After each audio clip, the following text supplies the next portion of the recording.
In this world with the rise of AI, there is something that is emerging. Something dark and so corrupted that it completely changes the way God designed human relationships. You might have noticed that this is not the usual AI based narrative video, and we need to talk about some sensitive topics that I am compelled to share with you, and what we as Christians can do about it while standing firm in the Word of God. If you are new here, feel free to follow this channel. Now let's get back to our topic. The Bible says that in the end times, people will become lovers of themselves, and we are seeing that play out in everyday life. More and more people are choosing to abandon relationships and are willing to live for themselves. But this also opens the door for something darker, machines stepping in to mimic and interact with humans in ways they were never meant to be. As shocking as it sounds, there are reports from theberliner.com that in Berlin, AI powered robots are being developed to imitate human companionship and even offer intimate relationships, something that goes completely against what God intended. This is Melody, one of our robots. She speaks various languages and she's built in a modular fashion. So we can take off her face, replace it with another face, and have her speaking as a different character. Our AI is very different. It's functioned to create companion and friendship and social type interactions with people. We gotta talk about what is happening in Germany, more specifically what has been happening in Germany for a year now. Berlin now has what is called a Cyberbrothel, meaning that the customers, who are majority men, have the option to rent out these AI dolls, and these dolls can have conversations with them, they can physically interact with them. The men also have the option to get, a VR headset, so it feels as real as possible even though they're only talking to a machine. Now this got me thinking, why is this happening? And where is the world heading to? One major reason is that the presence of God is missing in many lives. We focus on satisfying the lust while the heart remains empty. We aren't content or thankful enough for what we have. Instead, we are constantly chasing after more money, luxury, status, riches, you name it.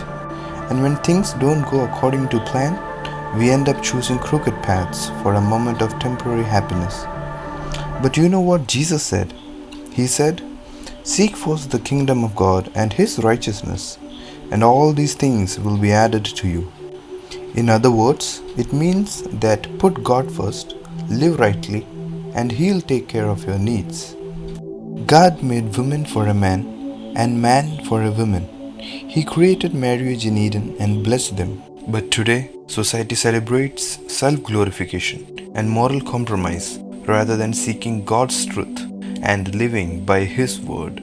My choice to marry or not to marry, to have sex before marriage, to have sex outside of marriage. He knows that all women want is his money, so he acts like it. Prove him right by taking it.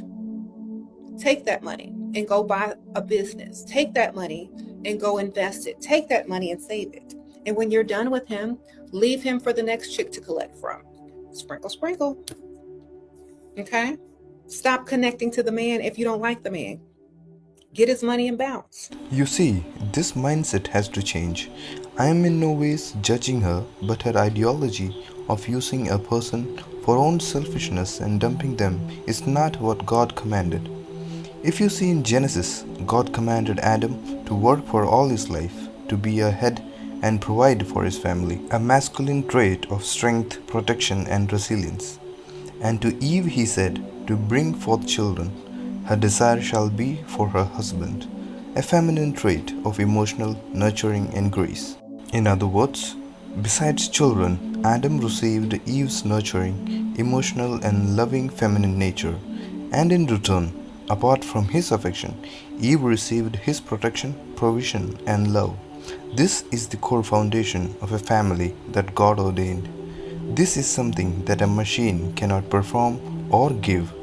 So when this foundation is not fulfilled, relationships begin to fall apart.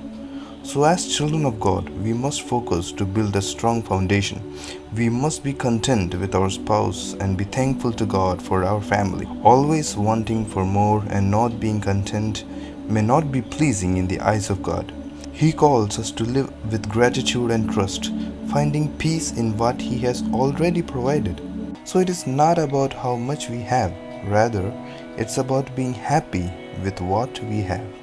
The sooner we accept this, the better our life will be on this earth. Life is too short to be spent in dispute, divorce, depression, and pain. For the Bible says in Job 14, verse 1 to 2, "Man who is born of women is of few days.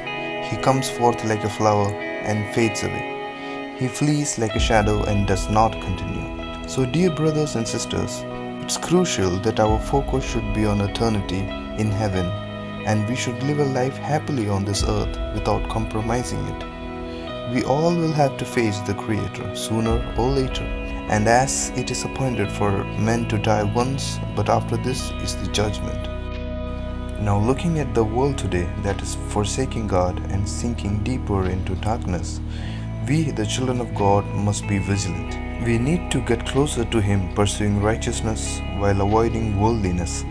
And I know it's becoming harder and harder to find a godly man or woman to walk with in life. That's why, my brothers and sisters, it is important to share this message. Let's help awaken and raise up an army of men and women who will pursue righteousness and refuse to be shaped by the wickedness around us. If this message speaks to you and you feel led to stand or walk in faith, I'd love to hear from you. If you have any prayer requests or just wish to connect, feel free to reach out to me. Let me know in the comments, how are you staying faithful in this AI-driven world? Thank you for watching, and as always, God bless you all.